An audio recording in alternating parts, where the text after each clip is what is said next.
మైసూర్ పాక్‌కి కావాల్సిన పదార్థాలు: శనగపిండి, చక్కెర, నెయ్యి. Let's start. ఫస్ట్ మందపాటి గిన్నె తీసుకోవాలండి. దీనికి మాత్రం మైసూర్ పాక్ చేయాలంటే. లేదంటే గనక మాడిపోతుంది. చక్కెరేసి ఈలోపు కొంచెం ఒక గ్లాసు వాటర్ పోసి మరుగుతూ ఉంటుంది. నేను ఒక హాఫ్ కేజీ శనగపిండి తీసుకున్నాను. దానికేంటంటే ఒక కేజీ నెయ్యి, ఒక కేజీ చక్కెర పడుతుందండి. లేదు మనకి నెయ్యి అందుబాటులో లేకపోతే ఒక హాఫ్ కేజీ నెయ్యి, ఒక హాఫ్ కేజీ నూనె వాడొచ్చు. కానీ టేస్ట్ అయితే మాత్రం అదిరిపోతుందండి. చాలా బావుంటుంది. ఈలోపు తీగ పాకం రావాలండి. ఇది ఆహ్, చక్కెర పాకం. ఈలోపు చక్కెర మరుగుతూ ఉంటుంది. పాకం మాత్రం తీగ పాకం రావాలండి. ముదురు పాకం వచ్చిందంటే మాత్రం విడిపోతుంది. అందుకని జాగ్రత్తగా కొంచెం కదుపుతూ ఉండి మీరు మధ్య మధ్యలో కొంచెం ఆహ్, టచ్ చేసి ఇట్లా చూసుకుంటూ ఉంటే మీకు అర్థమవుతుంది. తీగ పాకం మాత్రం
చూసారు గదండీ! అది మొత్తం కలిసిపోయి ఎంత మంచిగా తయారయిందో.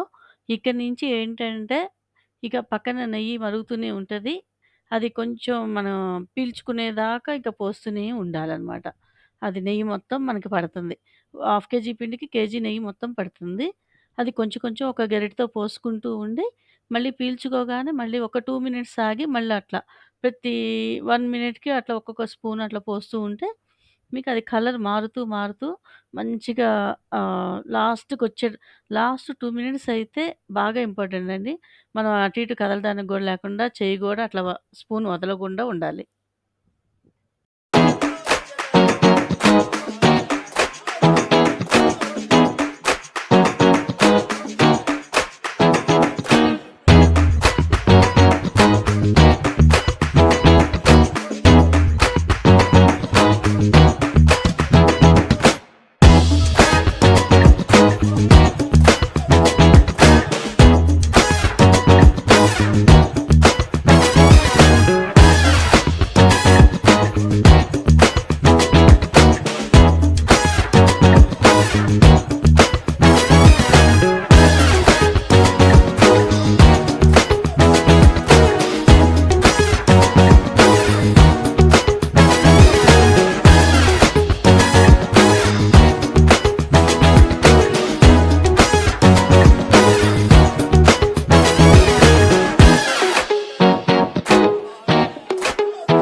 ఇదిగోండి అంతా అయిపోయింది. ఇంకా ప్లేట్స్‌లో పోసేసేసి మనకు కొంచెం డ్రై అవ్వగానే శాంతం డ్రై అవ్వకూడదండి. మళ్ళీ కట్ చేయడానికి వీలవ్వదు.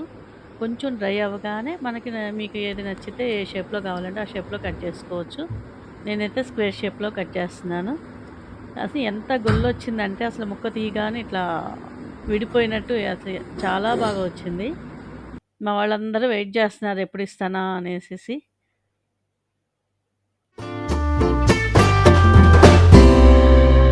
మీకు వీడియో గనుక నచ్చినట్టయితే ప్లీజ్ లైక్ చేయండి, షేర్ చేయండి, సబ్స్క్రైబ్ చేయండి. Thanks for watching.